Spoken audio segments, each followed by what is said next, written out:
spoke out just as she was reeling from a divorce and about to undergo post-cancer breast surgery. Ashley Judd put her career on the line, spurred by a little-known period in her life when she stepped away from Hollywood to immerse herself in big-picture thinking about gender equality.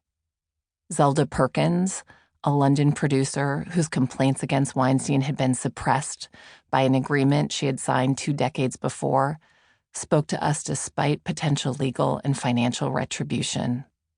A longtime Weinstein employee, increasingly troubled by what he knew, played a key and previously undisclosed role in helping us to finally unmask his boss.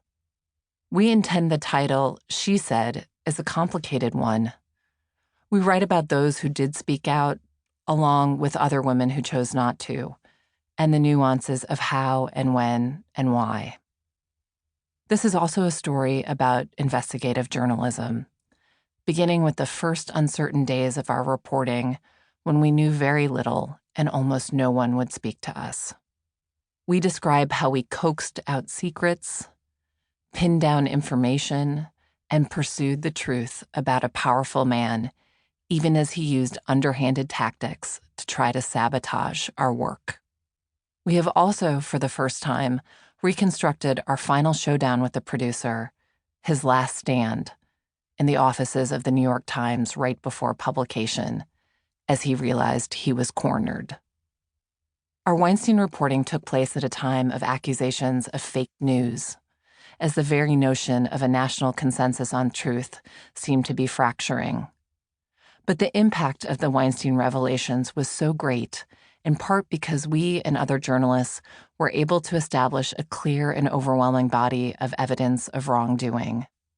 In these pages, we explain how we have documented a pattern of behavior based on first-person accounts, financial and legal records, company memos, and other revealing materials. In the wake of our work, there was little public debate about what Weinstein had done to women. It was about what should be done in response. But Weinstein has continued to deny all allegations of non-consensual sex and has repeatedly asserted that our reporting is incorrect. Quote, "What you have here are allegations and accusations, but you do not have absolute facts," unquote, a spokesman said when we asked for a response to the revelations presented here. This book toggles between what we learned during the course of our original work on Weinstein in 2017 and the substantial amount of information we've gathered since.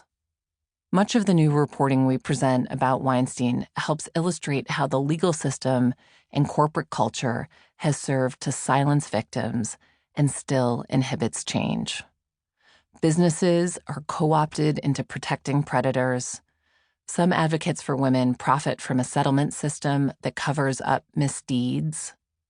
Many people who glimpse the problem, like Bob Weinstein, Harvey's brother and business partner, who had granted extensive interviews for this book, do little to try and stop it.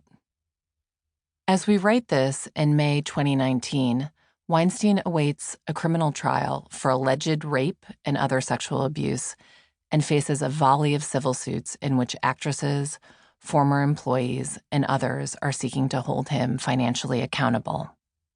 No matter the outcome of those cases, we hope this book will serve as a lasting record of Weinstein's legacy, his exploitation of the workplace to manipulate, pressure, and terrorize women.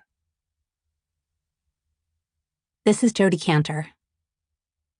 In the months after we broke the Weinstein story, as the Me Too movement exploded, so did new debates about topics ranging from date rape to child sexual abuse to gender discrimination and even to awkward encounters at parties. This made the public conversation feel rich and searching, but also confusing. Were the goals to eliminate sexual harassment, reform the criminal justice system, smash the patriarchy, or just flirt without giving offense? Had the reckoning gone too far with innocent men tarnished with less than convincing proof?